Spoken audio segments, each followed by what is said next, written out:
Hello বন্ধুরা, কেমন আছো তোমরা সবাই? আশা করি তোমরা সবাই অনেক ভালো আছো। কুটন দিদি ব্লগিং চ্যানেলে তোমাদের সকলকে জানাই স্বাগত।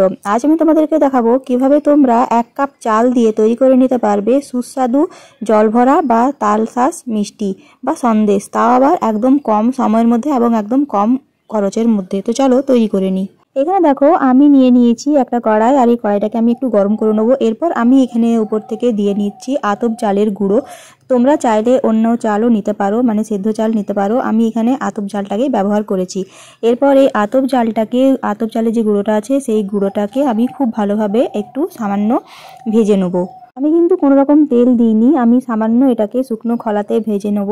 এরপর আমি যেটা করব, চালটাকে দেখো আমি উঠিয়ে নেব। এরপর কড়াটাকে খুব ভালো করে পরিষ্কার করে নিয়ে আমি এতে দিয়ে নেব সামান্য পরিমাণে গুড়।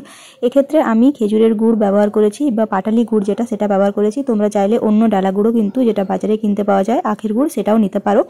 তো এখন আমি যেটা করব, সামান্য পরিমাণ জল মিশিয়ে আমি এই গুড়টাকে খুব ভালোভাবে ফুটিয়ে নেব।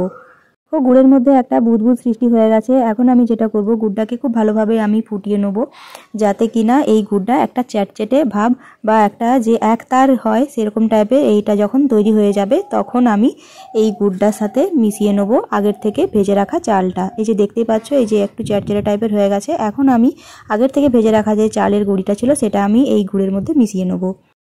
চালের গুঁড়িটা এই গুড়ের সাথে মেশানোর পর দেখতেই পাচ্ছ খুব সুন্দরভাবে কিন্তু এটা মিশে গেছে। এখন আমি যেটা করব, সামান্য পরিমাণ ঘি আমি এর মধ্যে দিয়ে নেব। আর আমার যে এক্সট্রা যে চালের গুঁড়িটা ছিল সেটাও আমি এখানে দিয়ে নিয়েছি।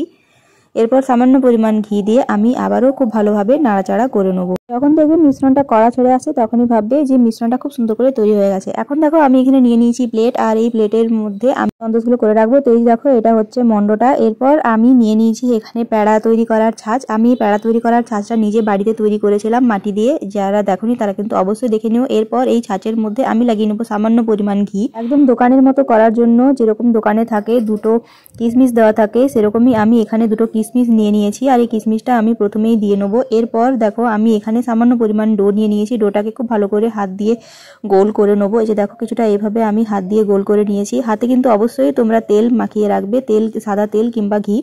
আমি এখানে হাতে সামান্য পরিমাণ ঘি মাখিয়ে রেখেছিলাম। এরপর এই সন্দেশের মতো করে আমি এটাকে খুব সুন্দর করে একটু শেপ দিয়ে নেবো। ভালোভাবে চেপে চেপে শেপ দেওয়ার পর আমি এটাকে দেখো খুলে নিচ্ছি। দেখতেই পাচ্ছ খুব সুন্দরভাবে এই সন্দেশটা তৈরি হয়ে গেছে। আমি কিন্তু এতে কোনো রকম খোয়া দিইনি বা কোনো রকম কিন্তু দুধ ব্যবহার করিনি, শুধুমাত্র চালের গুঁড়ো এবং এই গুড় দিয়েই এই মিষ্টিটা তোমরা তৈরি করে নিতে পারবে। তো আমার এই ভিডিওটা তোমাদের কেমন লেগেছে তোমরা কিন্তু আমাকে অবশ্যই কমেন্ট করে জানিও। ভিডিওটা ভালো লেগে থাকলে চ্যানেলটিকে লাইক, সাবস্ক্রাইব এবং শেয়ার করতে একদম ভুলো না। সবাই খুব ভালো থেকো, সুস্থ থেকো। খুব তাড়াতাড়ি দেখা হবে তোমাদের সাথে একটা পরের ভিডিও নিয়ে। ভিডিওটা শেষ পর্যন্ত দেখার জন্য তোমাদের সকলকে অসংখ্য ধন্যবাদ।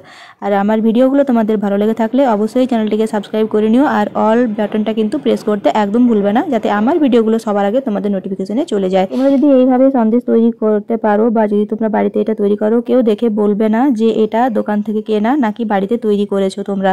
খেতে কিন্তু হয়েছে একদম অসাধারণ।